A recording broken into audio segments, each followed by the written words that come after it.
अस्सलाम वालेकुम नाज़रीन, प्रोग्राम दर हकीकत के साथ आपका मेजबान बिलाल हसन हाजिर है। नाज़रीन, इस बहुत ही स्पेशल किस्म की सिचुएशन में आज हम बैठे हैं और आज दर हकीकत प्रोग्राम में चूंकि हम इकोनॉमिक पे ही बात करते हैं, पाकिस्तान की मईशत पे ही बात करते हैं और इस पे ही मईशत पे बात करते हुए आज की इन मखसूस हालात में जिस किस्म की इकोनॉमिक्स हमारे मुल्क में वाक़ हुई है या आलमी तौर पे जो हमारी जो मईशत का एक बेड़ा गर्क हुआ है या दबाव का शिकार है, उस पर हम गुफ्तगू करेंगे। जैसे कि आपके इल्म में है कि कोरोना वायरस की वजह से तकरीबन पूरी दुनिया के अक्सर ममालिक में लॉकडाउन की कैफियत जारी है। इस लॉकडाउन की वजह से मईशत पे सबसे ज्यादा दबाव आया है। गो के पाकिस्तान के अंदर लॉकडाउन जो है वफाक और सूबों के दरमियान कुछ इख्तलाफात के बाद जो है लॉकडाउन की नौयत जो है वो मुख्तलिफ है, मरकज में और सूबे में थोड़ी सी मुख्तलिफ है। लेकिन इस लॉकडाउन की वजह से मुख्तलिफ इंडस्ट्रीज की बंदिश, मुख्तलिफ डिपार्टमेंटल स्टोर्स, होटल, रेस्टोरेंट्स, इसके अलावा दुकानें, इनकी बंदिश की वजह से या इनकी वो जो एक प्रोग्रेस होनी चाहिए वो ना होने की वजह से डिमांड एंड सप्लाई में भी फर्क आया है। और इस डिमांड और सप्लाई की वजह से अशिया खुर व नोश की कीमतों में इजाफा हुआ है और इसके साथ साथ जैसे जैसे लॉकडाउन में इजाफा होता चला जा रहा है, उससे हमारे ताजिर बरादरी में, सनतकारों में एक जम से बेचैनी की कैफियत पैदा हो चुकी है। और इस बेचैनी की कैफियत को देखते हुए ताजिर और सनतकार और तमाम जो अवाम भी है वो ये कहती है कि लॉकडाउन को नरम किया जाए। लेकिन दूसरी जानिब बैन-अक़वामी तरी माहिरीन कहते हैं कि लॉकडाउन को सख्त से सख्त किया जाए, इसलिए कि अगर हमने अभी एहतियात ना बरती तो हो सकता है कि ये तवील अरसे के लिए हमें इस वायरस की मुज़र असरात को बर्दाश्त करना पड़े। लेकिन बहरहाल सूरताल क्या है, इस हवाले से इकोनॉमिक पे इस दरअकत प्रोग्राम में इसी पर हम इसको जानने की कोशिश करेंगे और ये देखेंगे कि पस मंजर क्या है। इस प्रोग्राम को शुरू करने से कब मैं आपको अपने मेहमानों साहब का तारुफ करवाता चलूं। मेरे पहले मेहमान हैं जनाब मोहम्मद फरहान अशरफी साहब, जो कि वाइस प्रेसिडेंट है साइट एसोसिएशन के। थैंक यू सर, इन हालात में भी आपने यहाँ पर टाइम निकाल के लिखा है। मेरे दूसरे मेहमान हैं जनाब अथर चावला साहब, जो कि है कन्वीनर है ऑल पाकिस्तान रेस्टोरेंट्स एसोसिएशन के। बहुत शुक्रिया सर कि इन मखसूस हालात में भी आप दोनों हजरात जो है टाइम निकाल के यहाँ आए। नाज़रीन, दरअसल प्रोग्राम में जो मैंने इंट्रो दिया इकोनॉमिक के हवाले से और हमारे अपने ताजिर बिरादरी और सनतकारों की जो भी प्रॉब्लम है, तहफ़्फ़ुज़ात है, उस पर बात करेंगे। लेकिन एक देखते हैं जहाँ पे छोटी सी रिपोर्ट और फिर दोबारा हाजिर होते हैं। पाकिस्तान समेत पूरी दुनिया इस वक्त एक बेहुरानी कैफियत का शिकार है। तकरीबन हर शख्स जिंदगी और मौत की कश्मकश में मुब्तला है। एक तरफ मौत है तो दूसरी जानी भूख। कोरोना वायरस की वबा ने पूरी दुनिया को इस वक्त अपनी लपेट में ले लिया है, जिसकी वजह से पाकिस्तान समेत तकरीबन हर मुल्क में शहरों और कस्बों को लॉकडाउन कर दिया गया है, जिसे हम गैर एलानिया कर्फ्यू कह सकते हैं। जिसकी वजह से कारखाने और दुकानें एक मखसूस औकात के लिए बंद है, जिसकी वजह से डिमांड एंड सप्लाई में तवाजुन बरकरार न रहने की वजह से अशिया खुर व नोश की कीमतों में इजाफा देखने में आया है, जिसमें यकीनी तौर पर कुछ मुनाफाखोर और ज़ख़ीरा अंदोज़ों का भी किरदार है। इसमें कोई शक नहीं है कि सूबाई हुकूमत ने वबा से निपटने में बहुत मुस्तअदी दिखाई, लेकिन कुछ फैसलों की वजह से तलब और रसद में गैप आया। दूध की सप्लाई को लॉकडाउन के औकात के खात्मे के बाद सप्लाई ना होने की वजह से लाखों लीटर दूध खराब हो गया, जिसके नतीजे में डेयरी फार्मर्स का भारी नुकसान हुआ। दूध देने वाले जानवरों के लिए चारों की दस्तयाबी भी ट्रांसपोर्ट की बंदिश के बाद मुश्किलात का शिकार है। इस तरह पोल्ट्री फार्मर्स को ट्रांसपोर्ट की बंदिश और सप्लाई में रुकावट नेस, लॉकडाउन की वजह से होटल्स की बंदिश, शादी हालों पर पाबंदी की वजह से मुर्गी के गोश्त की खपत ना होने की वजह से बहरान का शिकार है। बात यहाँ पहुँच चुकी है कि पोल्ट्री फार्मर्स मजीद नुकसान से बचने के लिए चूजे और मुर्गियों को दाने देना बंद कर दिया और उन्हें जंगलों और मैदानों में खुला छोड़ दिया। कुछ अपनी मौत मर गए और कुछ को जानवरों ने अपनी ग़िज़ा बना लिया। दूसरी जानिब गोश्त के कारोबार से वाबस्ता कारोबारी अफराद लॉकडाउन की वजह से इनके शहरों में मवेशी मंडी के ना लगने की वजह से शहरों में गोश्त की सप्लाई में कमी हुई है। इसी जानिब मुख्तलिफ दरामदी और बरामदी अशया से वाबस्ता कारोबारी अफराद ने बंदरगाह से सामान की तरसीलात के लिए ट्रांसपोर्ट के ना होने की वजह से बंदरगाह पर कंटेनर्स की तादाद में इजाफा हुआ है और कारोबारी अफराद पर डैमेज लागू होने पर सरापा एहतजाज है। हैरतनाक अमर यह है कि शहर में कायम मुख्तलिफ एसोसिएशन हुकूमत की जानिब से लॉकडाउन पर इख्तलाफात का शिकार है, जबकि सोशल मीडिया पर इलेक्ट्रॉनिक मार्केट लॉकडाउन की वजूद खुलने की फुटेज से अंदाजा होता है कि हम कोरोना वायरस से निपटने में संजीदा नहीं है। वेलकम नाज़रीन, आपने एक रिपोर्ट देखी। इस रिपोर्ट के गिर्द घूमते हुए हालात को पे ही हम तबसरा करेंगे। और सबसे पहले तो मैं जनाब फरहान शफी साहब से बात करना चाहूंगा कि आप साइट एसोसिएशन के वाइस प्रेसिडेंट हैं। जी सर। एक बड़ी एसोसिएशन है साइट एसोसिएशन। क्या सूरत हाल है कि इस वक्त जबकि इंडस्ट्री की लॉकडाउन है, तकरीबन इंडस्ट्रीज बंद पड़ी हुई, हुकूमत ने एक ऐलान किया था कि एक्सपोर्ट ओरिएंटेड इंडस्ट्री को काम करने की इजाजत दी जाएगी, लेकिन वो भी अभी तक नहीं खुले हैं। तो अभी तक की सूरत हाल क्या है? देखें, अभी टोटली 100% एसेंशियल्स के अलावा हमारे यहाँ इंडस्ट्रियल एरिया लॉकडाउन की वजह से बंद है। और हमारी कंटिन्यू पिछली 8-10 मीटिंग्स हमारे सीनियर्स की गवर्नमेंट ऑफ सिंध के साथ, सीएम साहब के जितनी सेक्रेटरी इंडस्ट्रीज के साथ, सेक्रेटरी लेबर के साथ कंटिन्यू चल रही हैं।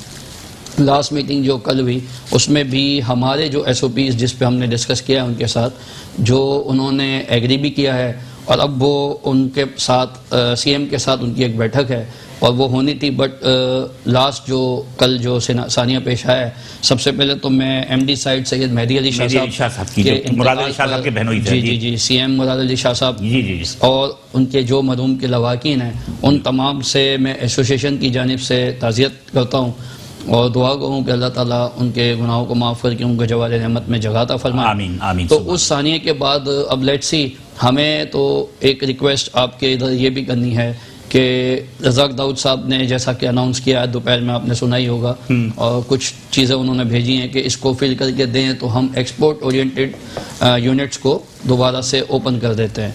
यहाँ मैं सिर्फ इतनी सी रिक्वेस्ट करूँगा कि हम बार बार एसओपीज़ पे जाएं, बार बार नए नए इनके पेपर्स को फिल करें, बार बार नई नई एप्लीकेशन बनाएं।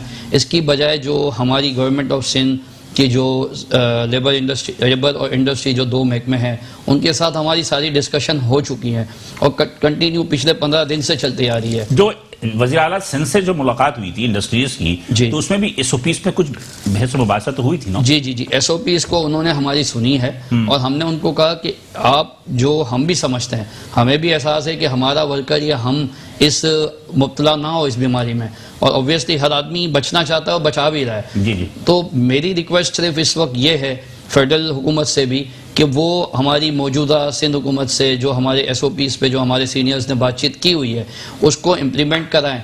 वरना मैं आपको यकीन से कह सकता हूँ कि अगर इसको मज़ीद लॉकडाउन को तूल दिया गया या किसी सियासत की नज़र किया गया, तो आप आगे चल के जो हमारे पास इसमें सियासत क्या हो सकती है? सर, सियासत कुछ भी हो सकती है। क्या मतलब हुकूमत तो नहीं चाहेगी कि जबरदस्ती कारखाने बंद रहे? नहीं, अभी एक तरफ से हमारे एसओपीज डिस्कस होते हैं तो फिर हमें फेडरल की तरफ मूव होना पड़ता है। अभी वहां से आज एक नया चीजें आना शुरू हो गई है। देखिए, फेडरल का जो आपका वो बनता है वो है एक्सपोर्ट्स का, जो एक्सपोर्ट ओरिएंटेड है उनसे तो फेडरल का बनता है। मैं फिलहाल एक्सपोर्ट ओरिएंटेड ही बात कर रहा हूँ कि इस वक्त एक्सपोर्ट। लेकिन मुझे एक बात बता दीजिए ना कि गवर्नमेंट की तरफ से ये था कि जनाब जो खाने पीने की अशिया की जो कारखाने हैं जिनमें के खाने पे, तो वो तो खोल दिया उन्होंने, उसकी तो इजाजत दे दी, तो वो तो चल रहा है ना। फूड एंड फार्मा चल रहे हैं। हाँ। लेकिन आप ये देखें कि फार्मा को सप्लाई करता है कार्टन वाला, फार्मर को प्रिंट करके गत्ते पे प्रिंट करके देता है कोई प्रिंटर। जी, एसेसरीज की बात कर रहे हैं। एसेसरीज हो जाती है और बहुत सारी चीज उससे रिलेटेड है, वो बंद है, तो फार्मा वाला कब तक चल पाएगा?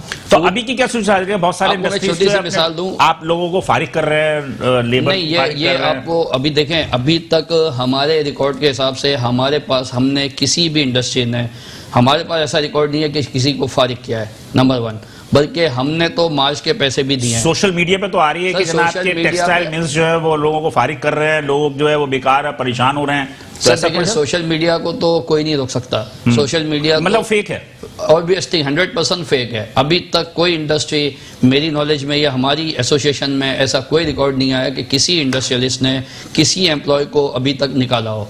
ये आप अपनी एसोसिएशन की बात कर रहे हैं, साइट एसोसिएशन से रिलेटेड। लेकिन बात ये है कि इस वक्त तो तमाम ताजा रास्ते में तो आपके इल्म में तो होगी ना बात, किसी और एसोसिएशन में ऐसा कहीं भी नहीं हुआ सर। ये आर यू श्योर? मैं बिल्कुल 100%। मैं नाम नहीं लेना चाह रहा उन फैक्ट्रीज के ऑन कैमरा कि जिन पे के सोशल मीडिया पे आ रहा है कि जनाब फ्ला टेक्सटाइल मिल से इतने बंदे निकाल दिए, उन बंदों के सोशल मीडिया पे कमेंट्स आ रहे हैं। तो आई थिंक सो के सारे सर ऐसा नहीं है। आप उन जिन फैक्ट्रीज की बात कर रहे हैं, आप उनके ओनर्स से मिले ना, आप उनसे डिस्कस तो करें कि कहानी क्या है, ऐसा है, ऐसा नहीं है।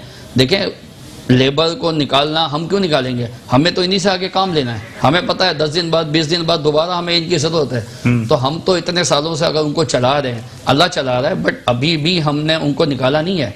मार्च की सैलरी भी दी है हमने, टोटली उनके साथ हम फेवर में चल रहे हैं। बल्कि मैं आपके यहाँ पे तवज्जुह से एक नई बात बताऊं जो शायद आपकी नॉलेज में होगी कि हमारे सीनियर्स, हमारे सरपरस्त आला सराज कसम तेली साहब हैं, जुबैर मोतीवाला साहब हमारे सरपरस्त ऑफ द साइट एसोसिएशन है, जी जी, और हमारे सुलेमान चावला साहब जो प्रेसिडेंट है, जी जी, उनकी हिदायत पे हमने साई रिस्पॉन्स रैपिड टीम बनाई है। जी जी जी, उसका काम क्या है? उसका काम ये है कि हमारे इंडस्ट्री के अंदर जो वर्कर्स काम करते हैं उनकी रिलीफ के लिए काम राशन किया को जाए। उनके रिलीफ के लिए काम किया जाए। ठीक है जी, हम तो यहाँ बैठे उन्हीं के लिए। अच्छा नाज़रीन, आपकी बात बहुत अच्छी है, हम इसको मजीद गुफ्तगू करेंगे। नाज़रीन, यहाँ पर मुझे एक थोड़ा सा ब्रेक लेना, जब ब्रेक से वापस आऊंगा तो मैं अथर चावला साहब से एक सवाल छोड़ के जा रहा हूँ कि उनसे हम ये पूछेंगे कि ये जो लॉकडाउन में तमाम होटल्स और रेस्टोरेंट्स को जो बंद कर दिया गया है, तो इसकी वजह से उसमें हजारों मुलाजमीन काम करते हैं, तो उसके हवाले से इनका अपना क्या फैसला है और इनका अपना रेस्टोरेंट के हवाले से हुकूमत से क्या यकीनदानी हासिल हुई है। लेकिन इस पर हम अथर चावला से जवाब लेंगे एक छोटे से ब्रेक के बाद। साथ रहिएगा।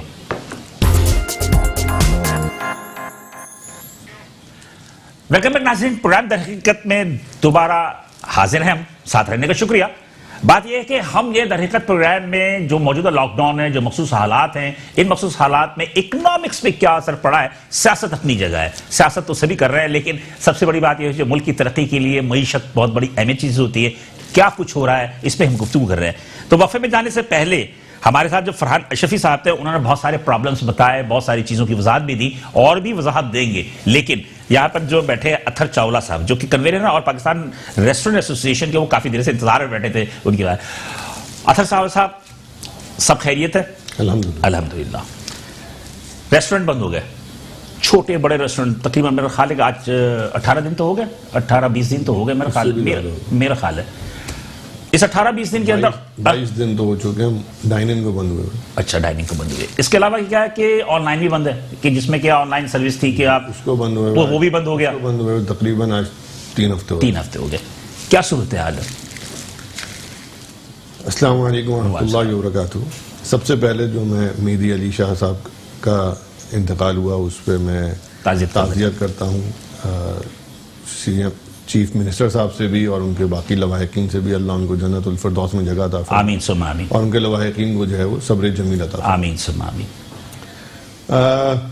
आपने सवाल पूछा कि क्या हाल है। हाँ, हाल क्या है? हाल तो दर हकीकत ये है कि हाल तो बेहाल है। दर हकीकत प्रोग्राम में ही आप दर हकीकत बता रहे हैं कि बेहाल है। तो ये है कि हाल तो बेहाल है। बिल्कुल। लाख से ज्यादा के करीब रेस्टोरेंट्स हैं पूरे पाकिस्तान भर में, जिसमें कमो बेश 22 लाख से ज्यादा लोग काम करते हैं। डेली वेजर, मिनिमम वेजर, 30-40 हज़ार रुपए वाले, 17,500 रुपए वाले। इनमें आपको पता है ज्यादातर वेटर्स भी होते हैं, सर्वर्स होते हैं, जो कि अमूमन टिप्स पे जिनका गुजारा होता है, कमीशन पे तो होता है, कमीशन पे होता है, टिप्स पे होता है।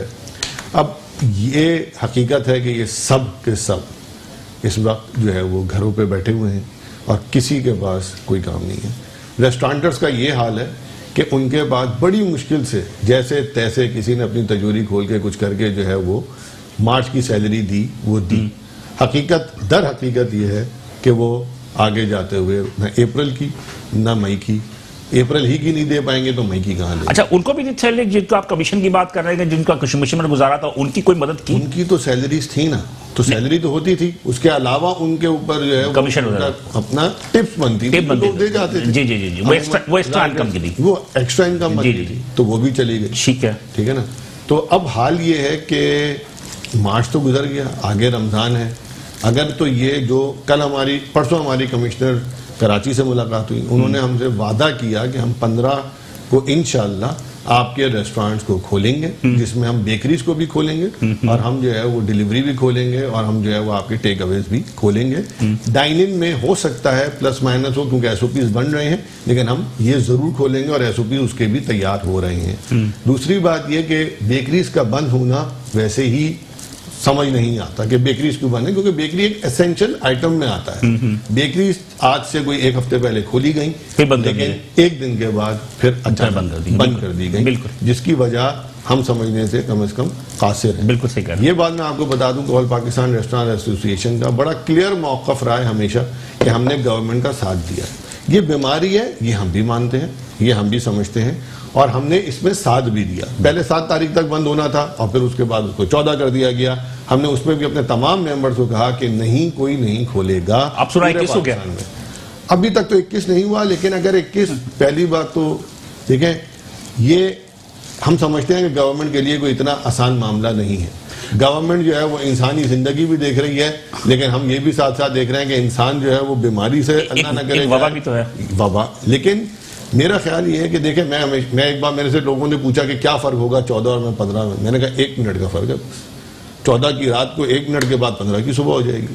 तो हमें कुछ ना कुछ कभी ना कभी तो ऐसा भी, मेरा ख्याल है वो ज़िंदगी वो नहीं रहेगी जो आज से पहले थी, इस वबा से पहले, ठीक है ना। हम शायद अब दूर से ही ऐसे करेंगे या अल्लाह करेंगे, बहुत सारी तब्दीली आ जाएंगी सोशल, तो हमें अब उस पर चलना तो है जिंदगी। नहीं, दूसरी बात एक और, अगर सपोज के 15 तारीख को आपके जो 14 तारीख के लॉकडाउन है, 15 तारीख के बाद अगर इजाफा हो जाता है 1 हफ्ते का, 21 तारीख तक के इजाफे के चांसेस हैं, अभी तक कोई नोटिफिकेशन नहीं है, ये गैर मुसद्दक़ा इत्तलात है, क्या करेंगे फिर?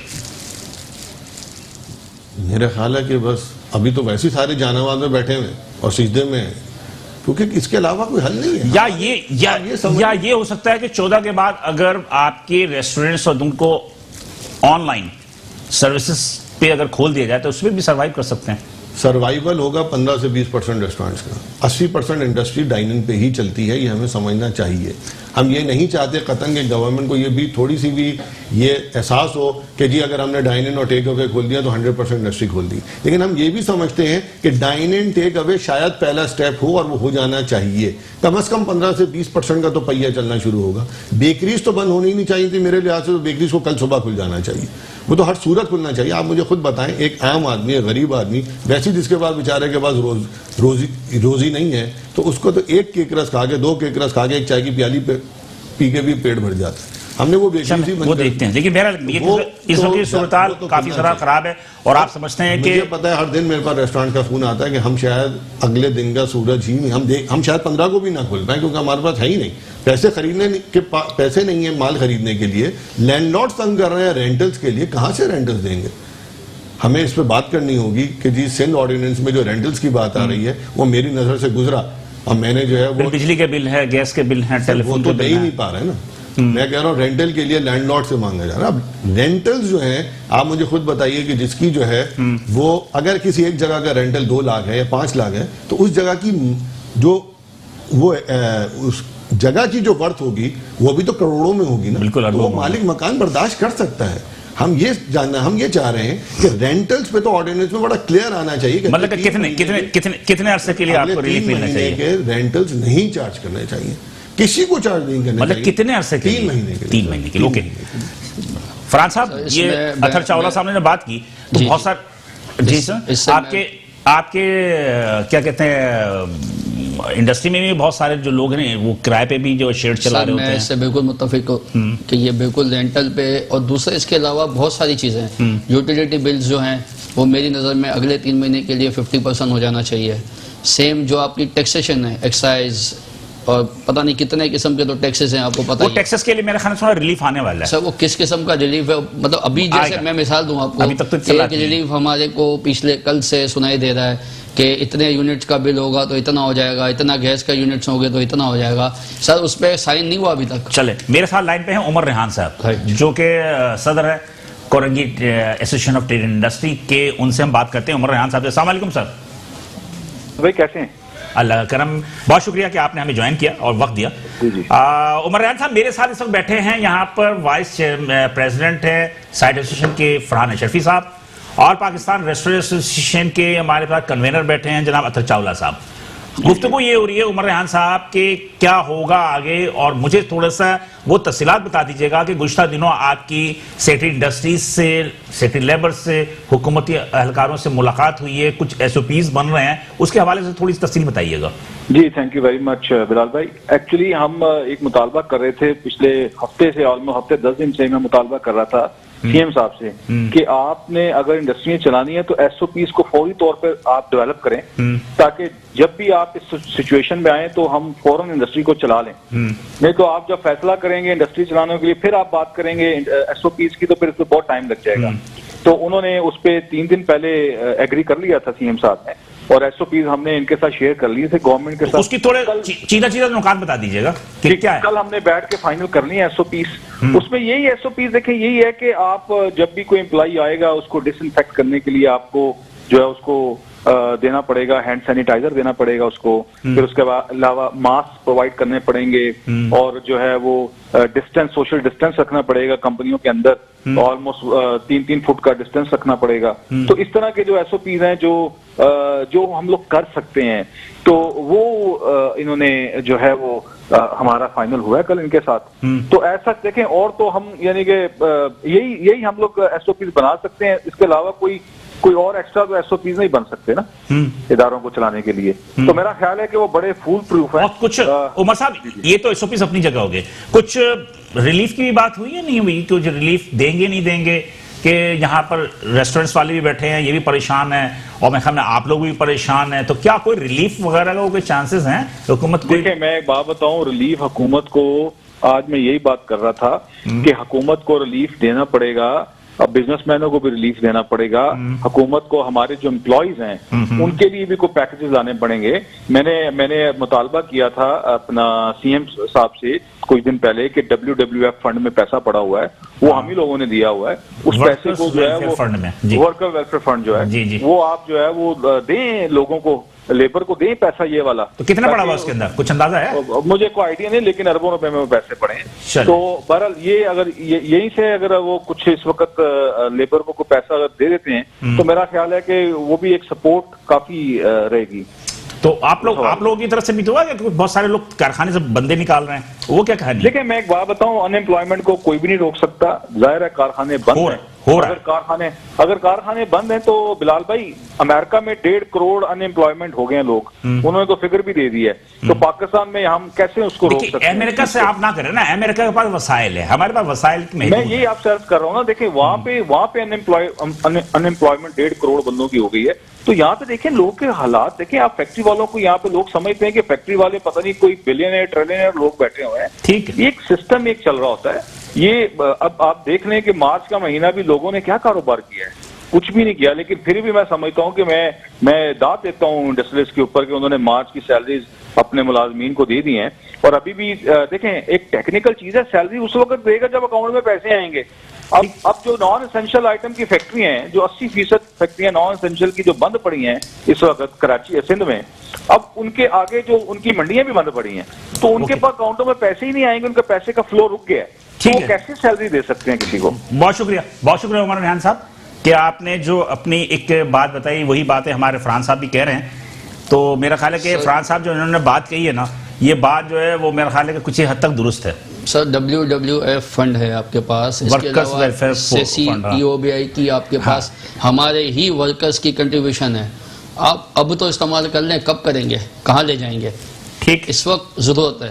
दूसरा, मैंने आपसे रिक्वेस्ट की कि मैं यहाँ इस मतलब के अरबाब इख्तियार से सिर्फ रिक्वेस्ट ही कर सकते हैं, मुतालबा तो अब कोई होता नहीं है आज के दौर में, कि इस वक्त जो इंटरेस्ट रेट है उसको कम से कम आधा किया जाए। ठीक है। नंबर 2, जितनी यूटिलिटीज हैं उन सबको 3 महीने के लिए हाफ कर दी जाए। नंबर 3, जो सेल्स टैक्स है उसको कम किया जाए, उसको जो नॉन टेक्सटाइल है उसको आधा किया जाए, और जो टेक्सटाइल है उसको 0 रेट किया जाए। ठीक है, उसमें लेकिन ये आपके लिए ना, ये तो होटल इंडस्ट्रीज के लिए भी होना चाहिए, तकरीबन समान के लिए होना चाहिए। सेल्स टैक्स हाफ कर दिया जाए for all industries, excise duty, SS, everything half हो जाना चाहिए। फरहान साहब जो बातें कर रहे हैं और जो उमर रेहान साहब ने बातें की, उन बातों से हम सहमत हैं और हम समझते हैं कि वो बातें बहुत बेहतर की। और मैं अतर चावला साहब से मजीद रिलीफ के हवाले से ये बात करूंगा कि जो वो कह रहे थे कि रिलीफ मिलना चाहिए रेस्टोरेंट वालों को, ये हमारी गुफ्तगू हो रही थी, हम उनसे बात भी करेंगे। लेकिन यहाँ पे एक छोटा सा ब्रेक लेते हैं, ब्रेक से आने के बाद अतर चावला साहब रिलीफ के हवाले से गुफ्तगू करेंगे, साथ रहिएगा। वेलकम बैक नाज़रीन, प्रोग्राम द हकीकत हम दोबारा हाजिर हैं। वक्फे में जाने से पहले बहुत सारी गुफ्तगू हुई। उमर रेहान साहब जो कि सदर थे काटी के Korangi association of trade and industry के जो प्रेसिडेंट थे, उनकी गुफ्तगू सुनी, फरहान साहब की हुई, हमारे अतर चावला साहब की गुफ्तगू सुनी। अतर चावला साहब कुछ कहना चाहते हैं रिलीफ के हवाले से, क्या रिलीफ चाहिए आपको हुकूमत से? रिलीफ बड़ा सिंपल है। देखें, इस वक्त मैंने आपको वक्फे से पहले ये बताया था कि जी रेस्टोरेंट्स के पास इस वक्त सैलरी देने के पैसे मार्च के भी नहीं थे, बड़ी मुश्किल, तो इनके पास भी नहीं है, किसी भी कारोबारी के पास। देखिए, रोलिंग चल रही होती है, पैसा तो अल्हम्दुलिल्लाह लोगों के पास आ रहा होता है, लेकिन वो कोई भी आदमी भर के नहीं रख रहा होता। अमूमन इस वक्त गवर्नमेंट का ये था कि जी एक्सपेंशन में जाना है। अमूमन लोग रेस्टोरेंट्स में तो बहुत बेतहाशा एक्सपेंशन हुई है, बहुत इंडस्ट्री ने भी की, बहुत ज्यादा हुई, तो लोगों के पास कोई घर में नहीं था पैसा, लोग एक्सपेंड करते रहे, अल्हम्दुलिल्लाह बढ़ते रहे, इन्वेस्ट होती रही, इन्वेस्टमेंट होती रही। अब लोगों के पास ये तो अच्छा, ये ख्याल रखिए कि थोड़ा सा समझा दूं कि रेस्टोरेंट जो है ना वो कैश का काम है, बिल्कुल डेली आता है, डेली जाता है, डेली लोगों के वो घूमता है। लोग इस तरह अपना हिसाब लेके चलते हैं कि जी 1 से 10 के तारीख के जो पैसे बनेंगे कैश, उसमें हम सैलरीज देंगे, अपना जो है टैक्स देंगे और रेंटल देंगे। उससे पहले जो है वो जा रहे होते हैं सारे पैसे वेंडर्स को, और जाहिर सी बात है कुछ ना कुछ इंसान अपने खर्चे के लिए भी निकाल रहा होता है, लेकिन 1 से 10 तो इसी में जाती है। हमारे रेस्टोरेंट्स बंद हो गए, जितने भी डाइन इन थे, मॉल्स थे, वो सारे बंद हो गए 18 तारीख से, और उसके बाद 23 तारीख से जो है वो सारी ही पहिया जाम हो गया। रिलीफ क्या चाहिए सरकार? 3 महीने का, मैंने कल भी मुर्तजा वहाब साहब से बात हुई कि आप जो ऑर्डिनेंस अगर निकाल रहे हैं तो इसमें ये 50,000 रुपए में फ्री जीरो हो जाएगा, वो नहीं हमें करें। क्योंकि एक और ख्याल रखें, मैं तो कहता हूं जिसका 25 से 50,000 रुपए का रेंटल है उसको तो आप बोले 50% रेंटल दो, क्योंकि वो बेचारे प्रॉपर्टी भी किसी गरीबी की होगी 100%, क्योंकि वो कमर्शियल प्रॉपर्टी इतनी नहीं होगी। लेकिन जितनी कमर्शियल प्रॉपर्टीज है वो भी अल्हम्दुलिल्लाह अच्छे खाते पीते लोग हैं। रेस्टोरेंट के किराए 2 लाख रुपए से लेके 20 लाख रुपए, मतलब कि रेंट 3 महीने रेंट ऑफ होना चाहिए, बिजली का बिल ऑफ होना चाहिए, 3 महीने के रेंटल्स माफ होने चाहिए, हाँ। सेल्स टैक्स हमारा दिसंबर तक 0 होना चाहिए, जो बात ये कर रहे हैं, और जनवरी ऑनवर्ड्स फ्लैट पूरे पाकिस्तान में आप 5% कर दें विदाउट किसी इनपुट क्लेम के, बेशक ठीक है 5%। आज यानी कि आपको ये होना चाहिए कि आपको बैंक से लोन मिले विदाउट इंटरेस्ट। आप लोगों लोन मिलना है तो इंटरेस्ट फ्री लोन मिले। आज मैंने सुना इंटरेस्ट फ्री लोन मिले आपको ना, स्टेट बैंक ने निकाला है, एक मिनट, वो 5% का उस पर इंटरेस्ट भी चार्ज होगा, कोलेट्रल भी शायद चाहिए होगा, जरूरत ही नहीं है। अगर देना ही है तो आप इंटरेस्ट फ्री लोन दें, नहीं तो फिर आप जो है वो बेचारे वो कहते हैं आसमान से गिरा खजूर में अटका, इंटरेस्ट भी अटका रहेगा, वो जरूरत नहीं है। तीसरी चीज ये कि हमें जो है वो आप जैसे, मैं वफाक से भी ये बात कर रहा हूँ, EOBI सेसी से आप हमें रिलीफ दें। इस दफा टर्नओवर टैक्स तो 0 कर देना चाहिए, क्योंकि टर्नओवर टैक्स जिसने 3 महीने काम ही नहीं किया वो आप लोगों को विदहोल्डिंग टैक्स तो नहीं है ना? विदहोल्डिंग टैक्स हमारी सप्लाईज पे तो करता है, उस पे भी कट रहा होगा, यूटिलिटीज पे तमाम टैक्सेस को जो वफाक के अंदर आती है उसको 0 उसको सस्पेंड कर दें, बिल्कुल उसको, मतलब 3 महीने के लिए नहीं, 1 साल 9 महीने के लिए आप सस्पेंड, मतलब अगले फाइनेंशियल ईयर दिसंबर तक के लिए। ठीक है, उसको मेरा लाइन पे इलियास मेमन है, इलियास मेमन साहब से बात कर ले, वो क्या कहते हैं कि वो भी SME से बड़े सरकर्दा और लीडरान में से हैं वो। अस्सलाम वालेकुम इलियास भाई, बहुत शुक्रिया कि आपने हमें ज्वाइन किया। जी इलियास मेमन साहब क्या कहेंगे? अभी सुना है लॉकडाउन बढ़ रहा है, 21 तारीख तक जा रहा है।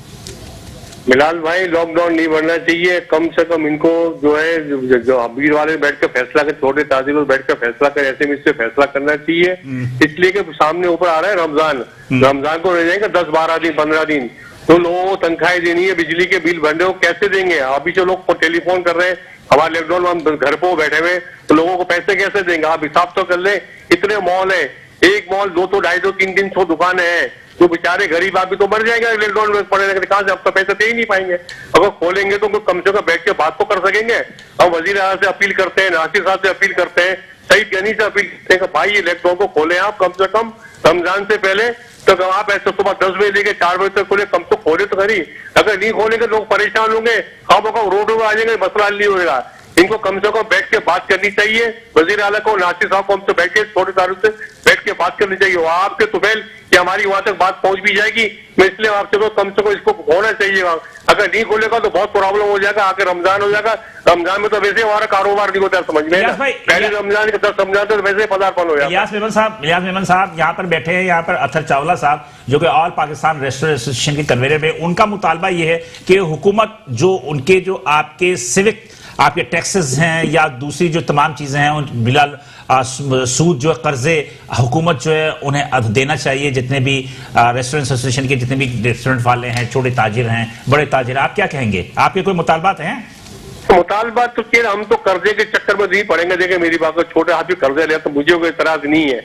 मैं तो ये चारों का छोटे जो दुकानदार है जिसको उनको जो 12,000 जो या 8,000 मिलते उनको दिए जाए, हमको शनाती काटी काफियां देंगे, उनको पैसे मिलना चाहिए। हम कर्जों के चक्कर में सीधे गारंटी देनी पड़ेगी, ये देनी पड़ेगी, 5 लाख 10 लाख कर्जा लेकर जो और कर्जदारी आती हो जाएगा। नहीं, कुछ तो गारंटी दोगे ना, कुछ तो सामने बनेगा। लेकिन बहरहाल ज्यादातर का मुतालबा ये है कि उन्हें बिला सूद कर्जे मिले ताकि वो अपने कारोबार को बिला सूद कर्जे मिले। सूद कर्जा तो वापिस देना, कर्जा खाना तो नहीं, कर्जा वापिस तो देना पड़ेगा ना बिलाल भाई। ठीक है, थैंक यू इलियास भाई।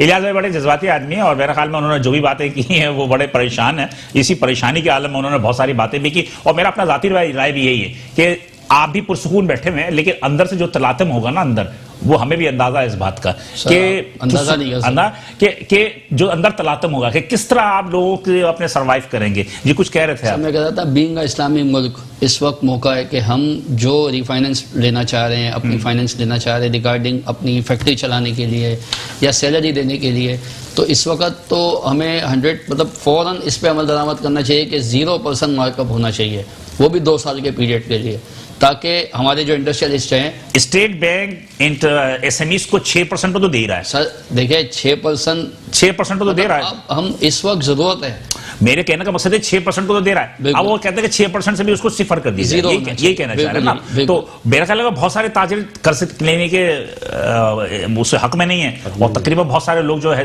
इसलिए कि मेरा अपना जाती रहा है कि वो जमानत तो मांगेंगे ना। बिल्कुल बिल्कुल। इसके अलावा मैं कहूंगा कि ये जो छोटे ताजिर जिनको छोटी दुकान है, हम इंडस्ट्रियलिस्ट इन्हीं के साथ चल सकते, मतलब इनकी वजह से है। आपका माल तो यही बेचते हैं? हमारा माल यही बेचते हैं, हमारी एक्सपोर्ट अपनी जगह है, उसके लिए तो हमने रिक्वेस्ट की हुई है। मेरी इस वक्त आपसे यही मतलब कि क्या कहते हैं हुकूमत से या अरबाब अख्तियार जो भी है, इस वक्त तो समझ नहीं आ रहा चल किसकी रही है। माजरत के साथ सिंध चला रहा है हमारे कराची को, ये पाकिस्तान के वफाक के मामला वफाक चला रहा है, सूबाई का मामला सूबा चला रहा है। क्या चला रहा है देखे ना, एक चीज वहां से कुछ आती है, यहाँ से कुछ। अब आप पोर्ट की बात करेंगे, कंटेनर फंस गए तो उसमें सूबाई हुकूमत को कोई ताल्लुक ही नहीं है, उसमें वफाक का ताल्लुक है। ये सियासत इस वक्त नहीं होनी चाहिए। इस वक्त हमें जितना हम लोग आपके साथ चलने को तैयार हैं, रोज मीटिंग में बुलाते हैं, कोई 5-5 घंटे मीटिंग्स हो रही हैं, वो भी टाइम देते हैं, हम मानते हैं कि वो हमारे लिए आते हैं, हम उनके लिए बैठते हैं, लेकिन इस पे अब कुछ फाइनल हो जाना चाहिए। ठीक है, मैं जरा से एक क्लाइंट और एक बहुत बड़ा मसला और भी है जो आपके स्टूडेंट के हवाले से, इसमें एक आपके स्टेक होल्डर जो है मीट वाले जो गोश्त सप्लाई करते हैं। तो मेरे साथ इस वक्त मीट एसोसिएशन के प्रेसिडेंट नदीम कुरैशी साहब मेरे मौजूद हैं ऑनलाइन पे, हम उनसे बात कर लेते हैं। अस्सलाम वालेकुम। वालेकुम अस्सलाम। नदीम भाई बहुत शुक्रिया कि आपने एक कीमती वक्त निकाल के हमारे साथ बैठे। नदीम कुरैशी साहब इस वक्त मेरे हमरा बैठे हुए हैं ऑल पाकिस्तान रेस्टोरेंट एसोसिएशन के नुमाइंदे हैं जनाब अथर चावला साहब, ठीक है जी, और वो बैठे हैं। इसके अलावा हमारे साथ साइट एसोसिएशन के वाइस प्रेसिडेंट, बहुत ही सरकर्दार लीडर जो हैं वो आपके फरहान अशरफी साहब बैठे हैं। रेस्टोरेंट एसोसिएशन के जो नुमाइंदे हैं हमारे अथर चावला साहब, वो बहुत ही बातें की उन्होंने कि आप स्टेक होल्डर्स हैं जो उनके सप्लायर्स हैं, लाजमी सी बात है कि उसमें गोश्त किसी भी रेस्टोरेंट के लिए सबसे एक मेन फैक्टर होता है। क्या सूरत हाल है इस वक्त? इस टाइम जानवरों की मंडियां तो लग नहीं रही हैं, तो बड़ा प्रॉब्लम है। इस टाइम जानवर मिल नहीं रहे हैं तो गोश्त कम है बिल्कुल। तो मतलब ये कि जानवर नहीं मिलना, गोश्त का सोना, गोश्त के रेट बढ़ा दिए आप लोगों ने? गोश्त के रेट तो जाहिर ही बढ़ेंगे, जब जानवर पूरे पाकिस्तान से आता था सारी मंडियों से, गोश्त के हम नहीं मिल पा रहा है हमें, सिर्फ कराची में जो बाड़ों से मिल रहा है वो भी बड़ी मुश्किल से। तो मतलब ये जो इंटीरियर से जानवर नहीं आ रहे? नहीं बिल्कुल नहीं आ रहे, इंटीरियर से भी नहीं आ रहे, पंजाब की मंडियों से भी आते थे कराची। अच्छा, तो अब आप मुझे रही है ना जानवर। एक चीज ये बता दें, सुना हमने कि भाई मुझे तो मुसद्दका तलाती है आप लोगों की तरफ से आया कि अगर इंटरेस्ट से जो जानवर आ रहे हैं उसमें पुलिस वाले कुछ पैसे वैसे भी ले रहे हैं? नहीं, आना ही बड़ा मुश्किल हो रहा है ना। हाँ, ये करीब के जो इलाके हैं वहां से अगर यूपीओ में लिया है तो लिया है, वरना ट्रक तो आ नहीं रहे हैं बिल्कुल। अच्छा, और मंडियां कहीं तो अभी तो 15 अप्रैल को, अगर 15 अप्रैल को रेस्टोरेंट खुल जाते हैं तो इन रेस्टोरेंट वालों को गोश्त कहां से सप्लाई करेंगे आप?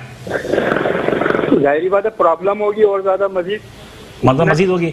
मजीद से क्या मतलब होगी कि मतलब ये कि क्या आप लोगों को मतलब ये कि गोश्त होटल वालों को सप्लाई करेंगे या मार्केट में सप्लाई करेंगे? जाहिर है जिसका जो कस्टमर है उसको सप्लाई तो वो करेगा, लेकिन कोशिश करेगा वो जानवर उसको मिले। जानवर तो इस वक्त आम दिनों के मुकाबले में कितने जानवर कम आ रहे हैं, कुछ अंदाजा है? समझ लीजिए कि 80% जानवर जो है बाहर से आता था, इंडिया से और पंजाब से। अब सिर्फ 20% है कराची में, जो कराची के बाड़ों में होता है। तो उससे क्या होगा? कुछ भी नहीं होगा। हमारी खुद 20% दुकानें खुल रही हैं। ठीक है, बहुत शुक्रिया, थैंक यू। ये वो सूरत हाल है साहब, अगर आपका रेस्टोरेंट खुल भी जाता है तो आप तो एक प्रॉब्लम खड़े हो जाएगा आपके लिए। अभी हाल ये है कि हम तो जो जा रहे हैं वो तो रेस्टोरेंट तो जा ही रहे हैं, कहते हैं ना हम डूबेंगे तुझे भी ले डूबेंगे सनम। तो हो ये रहा है कि हमारे साथ पोल्ट्री इंडस्ट्री 40 करोड़ का चूजा पिछले हफ्ते बैठे हुए थे यहाँ पोल्ट्री वाले, जो मैंने रिपोर्ट में बताया कि आप चूजे उन्होंने छोड़ दिए हैं। पोल्ट्री बैठी हुई है हमारे साथ, ऐसी इंडस्ट्रीज है जो पैकेजिंग सिर्फ हमारी करती है, हमारे लिए मतलब खड़ी, वो खत्म है क्योंकि उनके माल नहीं निकल रहा। दूध वो फिक्र है, क्योंकि बेकरीज भी बंद पड़ी है, मिठाई की दुकानें बंद पड़ी है, होटल बंद पड़े हुए हैं, चाय खाने बंद पड़े हुए हैं। बिल्कुल, ये कोई एक इंडस्ट्री नहीं है जो इफेक्ट हो रही है रेस्टोरेंट के साथ। रेस्टोरेंट के साथ तकरीबन कोई 40 इंडस्ट्रीज हैं।